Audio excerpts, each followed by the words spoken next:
Final এলেই জমে উঠে লড়াই আর জ্বলে ওঠেন এমি মার্টিনেজ। স্পেনের বিপক্ষেও প্রথমার্ধে আর্জেন্টিনাকে বেশ কয়েকবার বাঁচিয়েছেন তিনি। শুরুতেই তো লামিনে ইয়ামাল প্রায় গোলই করে ফেলেছেন, কিন্তু সেটাও আটকে দিয়েছেন এমি মার্টিনেজ। আর্জেন্টিনাকে আরও একবার ফাইনালে খুব বড় বাঁচালেন এই গোলরক্ষক। তবে প্রথমার্ধে যেন বলই খুঁজে পাচ্ছে না বিশ্ব চ্যাম্পিয়ন আর্জেন্টিনা। বিশ্বকাপ ফাইনালের প্রথমার্ধে স্পেনের বিপক্ষে কি পরিমাণ যে ধুঁকছে আর্জেন্টিনা সেটা তাদের খেলায় স্পষ্ট। মাঠ জুড়ে দেখা গেল কেবল স্পেনের খেলার প্রদর্শনী। স্পেন 3টি শট নিয়েছে, যেটা ছিল 2টি লক্ষ্য, আর 2টি আটকে দিয়েছেন এমি মার্টিনেজ।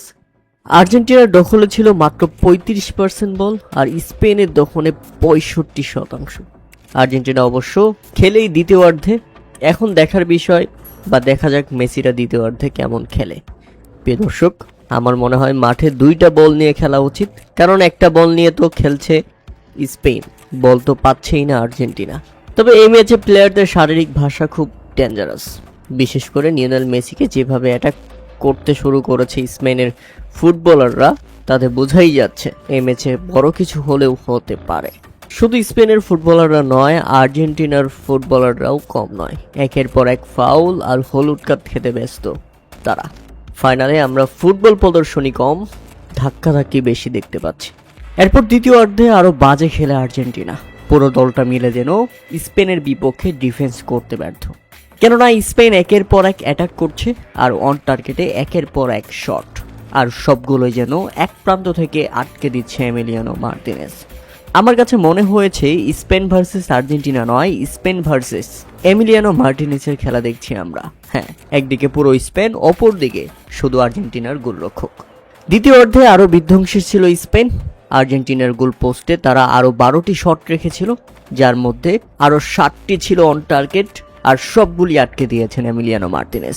এমিলিয়ানো মার্টিনেজ আজকে যা করেছে, আর্জেন্টিনাকে যেভাবে বাঁচিয়েছে, সেটা আর্জেন্টিনার জন্য সত্যি ভাগ্যের।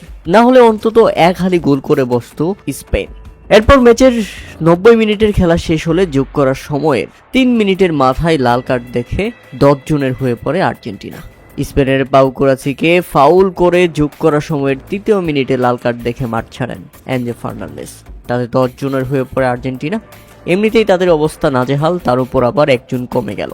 এখন দেখার বিষয় অতিরিক্ত সময় অর্থাৎ এক্সট্রা টাইমের খেলায় কে জিতে, না হলে শেষ পর্যন্ত পেনাল্টি শুট আউট দেখতে পাবো আমরা। এরপর ম্যাচের অতিরিক্ত সময়ের খেলায় ম্যাচের 96তম মিনিটে গোল পেয়ে গিয়েছিল স্পেন।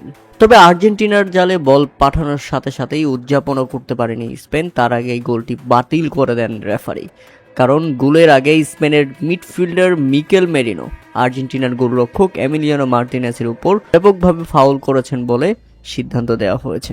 গোল বাতিল, স্পেন আরও একবার হতাশ। অবশেষে গোলের দেখা পেল স্পেন।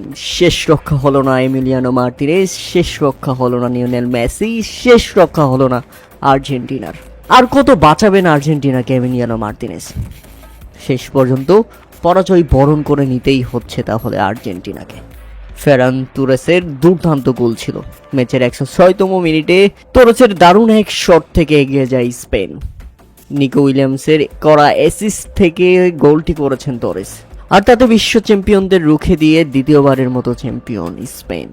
ব্যাক টু ব্যাক শিরোপা জেতা হলো না, স্বপ্নটা স্বপ্নই থেকে গেল আর্জেন্টিনার।